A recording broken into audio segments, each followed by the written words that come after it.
the recurrent themes that we had throughout the map sessions, the oral history sessions, the archive sessions was dairies. So many people could remember dairies in Liverpool, and I don't think there are any at all now. And a name that also came up was we've got to talk to Duncan Scott. So we're delighted he's going to come and talk to us today. If you want to find out more, he's got lots to tell us, but if you want to find out more than we can talk about today, there's a book which is available at a special price today of £5. So go and talk to Duncan afterwards if you'd like to buy a copy of his book. But as I say, there's lots to talk about, so enough of me, over to you. Hi. Well, I stumbled into this. I'm a sort of semi-retired, semi-academic who I think Margaret Thatcher called us social something or other. Being as there was nothing such as society, it was a struggle to know quite what we were.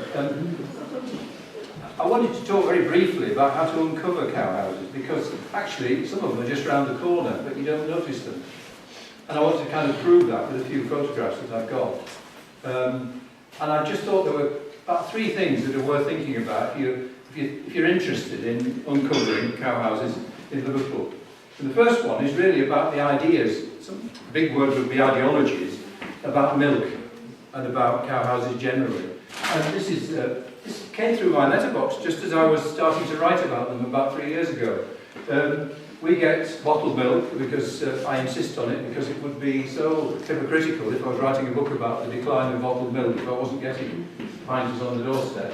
But it's fascinating stuff, because I've actually cut one chap off. There's another chap on the far end, wouldn't fit this slide, and he's selling everything in the world. He's selling in Christmas hampers, and then occasionally a bottle of milk.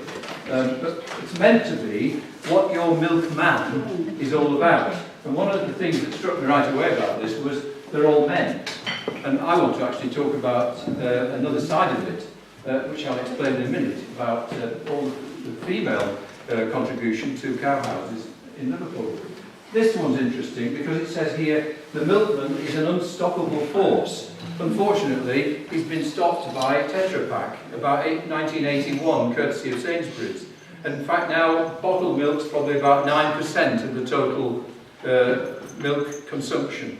Then there's this chap over here, where this does get to be just made up propaganda stuff. According to the thing at the bottom here, it's for the 1860s. He delivers milk from the country to the city, a 15-mile round trip on foot. A load of garbage. There's no way in which he tramped in 15 miles round trip. Carts came, and of course since the mid-1840s, it came on railway wagons and so on. And it's really that territory that I want to begin to talk about. We'll move on to the second slide, if I may. The woman on the right used to be my milk lady. I lived near Lynn in North Cheshire. She was born in a house that I'll show you later, in Mossley Hill, in a cowman's house, which was part of a cow house. But she rang me up about 4 years ago and she said, I want you to write my memoirs, I want you to write my life story. Oh, that was interesting. I knew her because we'd got notes from her for 20 or 30 years. And I ended up ghostwriting this book, which she produced privately and gave to all her family and friends. And halfway through it, I started to get intrigued by what she was telling me about. Because this chap on the left is her dad, and it's Joe Capstick.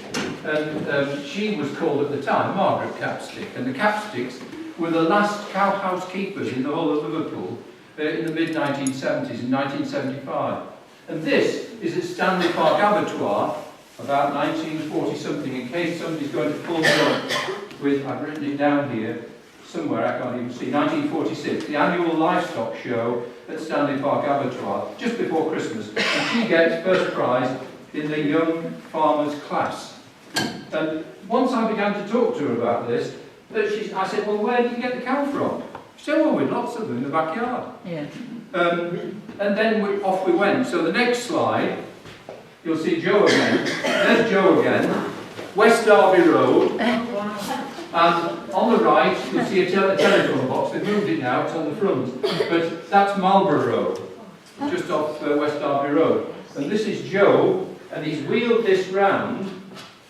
Looks a date on this one, 1951, from his cow house on Marlborough Road. And of course, those of you who are ancient like me will know who Alan Ladd was. Yeah. He was literally a cowboy. And he gave, if you like, my inspiration there, because I put that on the front of the book, called Urban Cowboys, because that's what they were.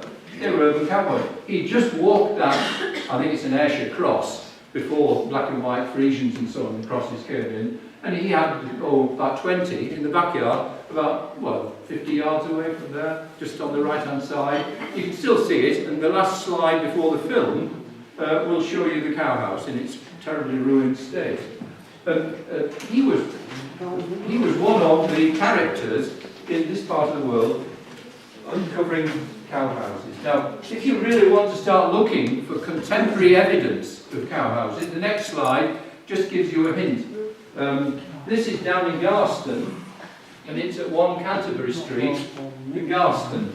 And you can just see on the gable end the faintest trace. And if you look around you, you'll probably see in Liverpool, my guess is, 3 or 4 more examples like that.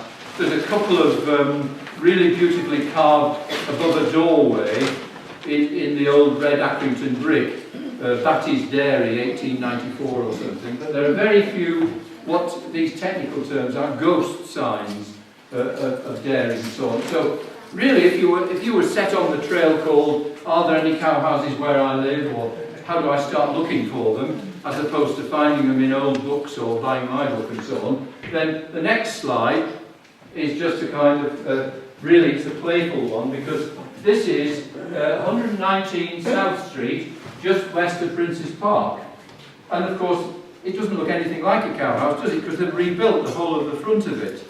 And if you look down the side, you might just see that there's a very tall, old brick wall that runs right up. Now let's go around the side of this house, if we can, to the next slide. They're on Gwydder Street, and that's the first, if you like, clue about looking for cow houses, because many of them that weren't purpose-built were modified from corner houses on the ends of terraces. And you've got here the familiar signs of this would perhaps have been the original gate, and then that's been used as a garage, and it's got the sort of metal sheeting in. And there are lots of examples at the ends of terraces, and you think, oh, that's just a backyard. If you look up the old historic directories and so on, you can pin it down that some of them were indeed. Let me give you another example like that. Next slide. Now this is a slightly squeezed how it's come out, but it's actually a double-fronted house, and that's at 50 Sutton Street, south of West Derby Road, in Tewbrook. And you can, if you remember from the previous one, it's that familiar thing again. It's on a corner, something going on here, something going on there, something going on there. Let's have a look at the next slide, which is round the side of that one. There it is. And that's the sort of thing you start looking for. In other words, it doesn't scream at you, this was a cow house, this was a dairy, walk this way and you'll see the shippen, and so on. There's one example of that, which I'm going to show you in a minute. But there are lots of bits and pieces of things like this, and sometimes when you go down these back lanes here, you'll find a hole in the wall that might have been bricked up or still got a bit of wood in it. And I interviewed a year ago, a man rang me up from near Ormskirk, and he said, "Hello, I'm the muckman." I said, "I beg your pardon." He said, "I'm the muckman." And I said, "Well, go on, tell me more. I don't want any, but what are you going to tell me?" And he made me go, well, he didn't make me, he just said, "You've got to come and interview me. I'm 81. I used to bring the muck from the cow houses to the market gardens in the peat areas around Ormskirk and so on. And when I was interviewing him, I said, well, go on then, prove it." And without a word of a lie, he trotted out 17 addresses and all the details of where he used to go in the 60s. And he only stopped in the mid-60s, going around the backs of these yards. He knew every yard, because some of them he couldn't get his lorry up. And he said it was a right trouble, because he said we had to shift the muck twice. You go inside, chuck it through the hole, then you get a big heap, then you have to shift the heap onto the lorry, which can't get down to the back of the thing. They weren't well designed, a lot of these cow houses, as you might gather. But if we go on to the next slide, that's on that's Rose Lane, Mossley Hill. That's one of the great features of the book I've been doing, because this is probably the last example I think there is in Liverpool or anywhere in the northwest of a purpose-built cowhouse. Built about 1890, cost £2,000. A man called Robert Wilson, if I've got him right. Yes, there we go, Robert Wilson, 1890. Born in Howgill, near Sedbergh. In the, well, some people call it the Dales, but I call it the Lake District because I come from Cumbria and I'm very possessive about these things. If you look at it carefully, what I can just show you is this little thin part here is the cowman's cottage. And the lady that was shown earlier with her prize cow was born in 1934 in this cottage. And Joe, her dad, was the cowman in this cowhouse. And that was my milk lady who told me she wanted me to write her memoirs, and in the middle of all that, all this came out. And she said, my best friend Joan, who still lives there from the 1930s, has got, if you like, almost a listed building as far as I'm concerned, because here's the shippen, you can go in through the back, there's a big gate here that's still there, the original gate. The horse's thingy collar is still there. There's even straw still in the eating places. There's still crates of milk. Well, there's no milk in the bottles, but there's still bottles in the crates. The backyard is still there. This is the dairy. On that window there's a little sign that's still there that I'll show you in the book if they're interested. Of course, it tells everybody that it was Harper's Dairy, but actually it's a purpose-built cowhouse. Robert Wilson, who came from Howgill, eventually gave up and sold it on to the Harpers, which is what Joan was before she married and became a Fenny. And Robert Wilson retired to a posh street at the back of Lord Street in Southport, and he named his house Howgill Lodge to confirm the kind of connection between the Dales and Liverpool, because a lot of the cowkeepers came in chains, friends and family, coming down in the 19th century as the railways developed, to a point when, if we go to the next one, this is a tiny bit of history because I haven't got much time, that's the side of Harper's Dairy. That's at the beginning of the 20th century, that's the main mechanism. All this stuff about walking 15 miles and so on is a load of nonsense. They kept a horse, usually in the back of here, and then they'd have as many as 20 cows, 20, 25. How on earth they got them all in, but measured it up and it's about right. And then they'd take it around in a, 4 or 5 square miles of the local territory. That's a typical example on the side. Let's get into the backyard, next slide. And that's just the beginning of the, well, just after the war. And this is their backyard, which is, although you can't see it, it's not much different. It's still got the cobbles and still got the shipping on the left and the house on the right, and so on. The thing about these old, if you want a bit of boring history, there were actually as many as 900 registered cowhouses about 1900. So 900 little, most of them little piddly things at the ends of terrace streets. This would be a fairly rare example. By the Second World War, down to 200. By the 1970s, literally half a dozen, 5, 6, that sort of number.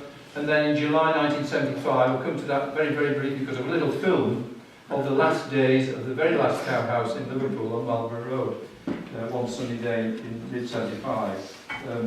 But the whole book that I've begun to write about, I'm going to write a third one, a more detailed one, is all about, so where did these cows come from?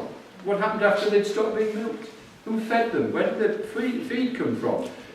What about the illegal pig keeping? They had sheep in the backyard. They had all kinds of things going on that they shouldn't have done. Where did the swill come from and go to, and so on? There was a whole network of associations. And when they had a dinner, for instance, in the book, 200 or 300 people in black ties, all sitting down. They had an agricultural discussion society. I'm going to give a talk in about 2 weeks' time to, that shifted its focus now to the areas of the farmlands north of Liverpool, but they had it meeting in the middle of Liverpool. In other words, Liverpool was full of farmers with these cowhouses, and quite fascinating stuff, but we haven't got time to deal with it. The last slide, this is Marlborough Road now, and it's a bit of a close-up, but it's just at the back of where that Joe was with the cow. And over here, there's another ghost sign. You can't really see it, it says dairy, it's etched into the... But when you get that, you know it's a purpose-built, because people don't put a keystone of an arch after it's been a barber shop or something else. It's been, allegedly they're going to develop it and never got around to it. Now, how am I doing for time? You're always on time. Yeah. So really what I want to do now, it's terribly breathless, we will get 5 or 6 minutes to talk about it, is show you, when I was interviewing the woman who had the heifer, it turned out she got a sister, Betty. Betty didn't seem to figure in the book. Betty got a copy of it, this first one. Then I did the research on the second one, and Betty still wasn't there. And I thought, I've got to go and talk to Betty. I went to talk to Betty, and she said, have a cup of tea, sit down here, slice of fruitcake, so on and so on. Then she said, go in that room over there. Curtains were drawn. I thought, hi, babe, something going on here. She said, sit down and shut up. She turned on an old film projector. She had been given, when she was a teenager, a small 18 millimetre or something millimetre, I forget how many millimetres, and she took a film of the last morning as the cows went up into the lorry to be driven out of, with great difficulty, Marlborough Road, off to the farm where Joe Capstick Jr., who was the very last cow housekeeper in July 1975, went. He went to a farm, he's dead now, but his widow still lives there. And this film, which hopefully we can see, is about nearly 5 minutes. It's a silent film, but believe you me, it's Marlborough Road, and it's round the corner from Alan Ladd and so on, if we can see it, because that's what she showed me in her sitting room. I had it copied, and it's available now. Here we are. This is Marlborough Road. So right, carry on. This is inside the yard. It's trying to back in with great difficulty because the road isn't very curved.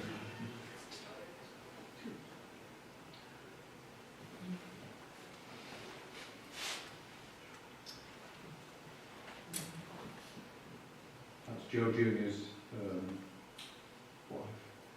That's Joe Jr. That's the milk that they haven't delivered. Laurie's trying again. Because they had these crates all over the yard and getting in the way.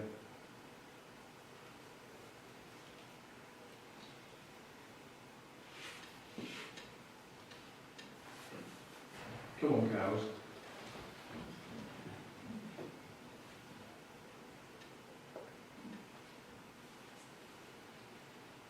The cow goes out, I think. The horse goes in first.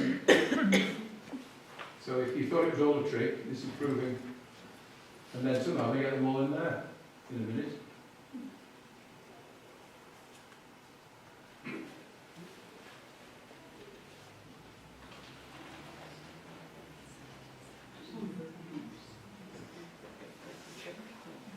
There we go, Parisians. They got out once in the 50s, ran about in the middle of the night. There's a press cutting in the book about them.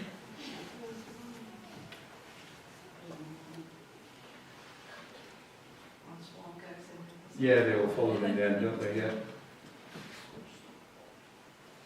Not a lot of room, but I don't know whether anybody's counting, but there's a fair number. All out of Marlborough Road, all with lots of milk to give. And the horse as well, so the bottom doesn't fall out.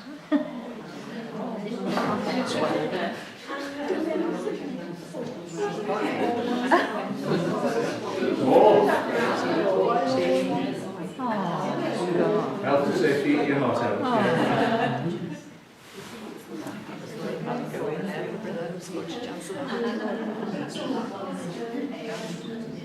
There's two there, I think, one girl.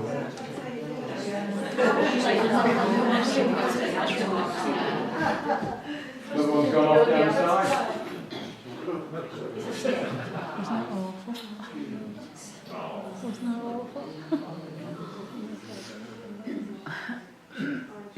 Corned beef.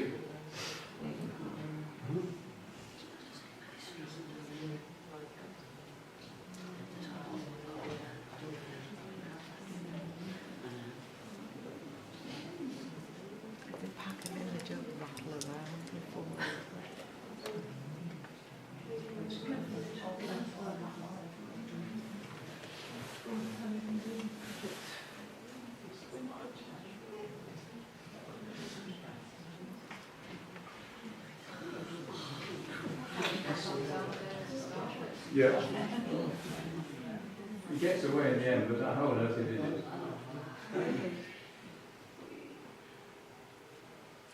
But in case you thought cow houses were only in the 19th century, this is July 1975. I can remember what I was doing roughly about then. Where were they taking them?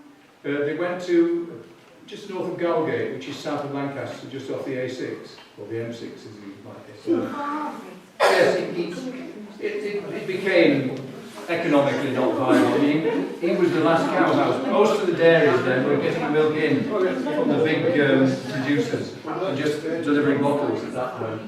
And then the whole family, there we are, we're in. Suddenly we'll see somebody's legs by a swimming pool, which is their holiday snap. But basically that's a piece of historic filming, because it kind of makes the point that they were live, there were a lot of them, they were in West Derby Road or wherever, Marlborough Road, and there they are now, just south of Lancaster. Joe's widow lives on the farm and has a copy of this, which is really sweet.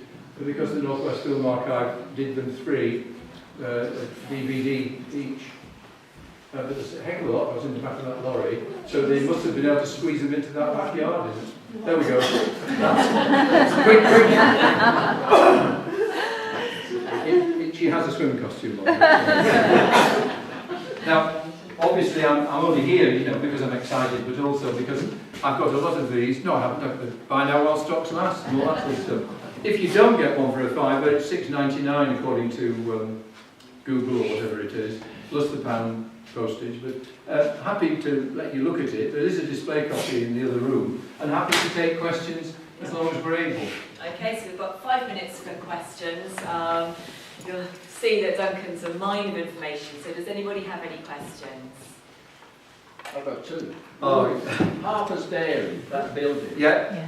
You said the right-hand part was the residential. What was the main part? Oh, they lived in it, yeah. The main part as well. The main part had a left-hand side dairy shop, which is still there with white tiles. I took a photograph of it with sepia photographs of the old cows that did well. The basement, which they used in the war when the bombs were dropping, and they built 11 bunks in it. And they had in the yard they had a big refrigerating room. As you know, economics developed and technology developed, but it's full of little rooms with high ceilings. And, Who lived there though? Joan Harper and the Harper family, and then Joan married a Fenny. He worked for ICI, I think it was, and they still live there, the 2 of them. So the Harper family, who bought it from Robert Wilson somewhere in the 20s or 30s, they were all again from the Dales, and they've got a house up in Kirby, whatever. Your other question was? I just wondered if Liverpool was unique, or was this happening in other cities? It was happening in, I'm coming across, one of the things that people told me, I've interviewed lots of people to do with this and had probably 100 letters, and I've got hundreds more from a very good friend of mine who's done the research at the other end in the Dales, somebody called Joyce Scobie, who's an absolute whizaroo at all of this. They say, oh, Liverpool's the only place with cow houses. Well, actually, I've just come across a really, really interesting thing on London, and there was a whole lot of really big cow houses in London and smaller ones in Leeds and some in Glasgow. The big cities that didn't have immediate access to dairy farming that were growing fast in the 19th century. Sorry. Just to that, when did Harper's finish producing the milk in the... I can't remember when the cows went, because what happened is that cow houses became dairies. So if you were really huffy and pedantic, you'd say a cow house is where there were cows producing the milk. A dairy was where often the former cow house had said, we can't do this anymore, it's getting up at 4 in the morning, milking them twice a day and all the business of storage.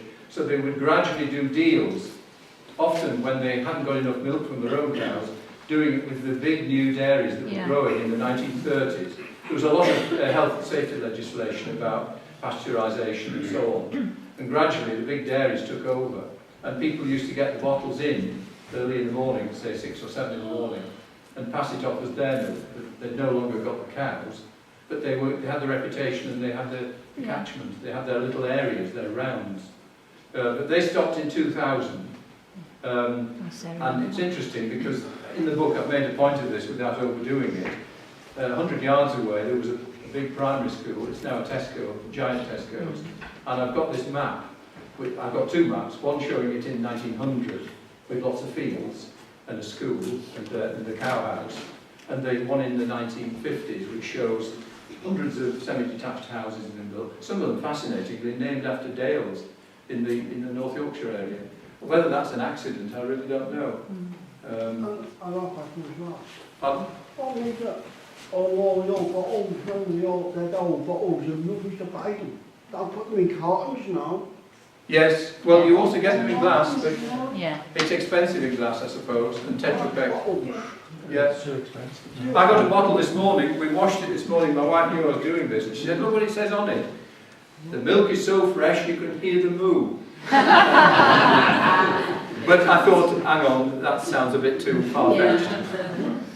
Yeah, Sorry, I used yeah. to have milk delivered, you know, from them when they got their milk from the big dairies. Yes. You know, from Harper's. Yes, they became a dairy, Yeah. as they say on their sign, Yeah, but I was still. going to say, do you know there was also a dairy in Fielding Street off Kensington?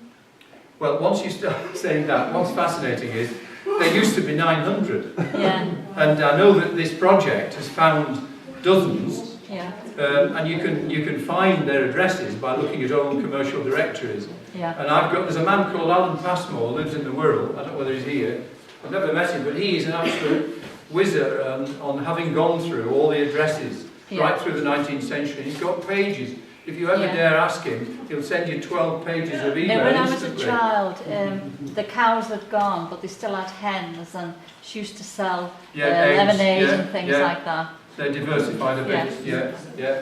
I'm Sorry. afraid we don't really have time. You're in charge. Yeah, I'm sorry. I can stand around and sell my Duncan book. is still going to be here, so if you've got questions for him, please come to him. But I'm afraid we do have to move on because we have lots more to come. Sorry about that. Thank you ever so much.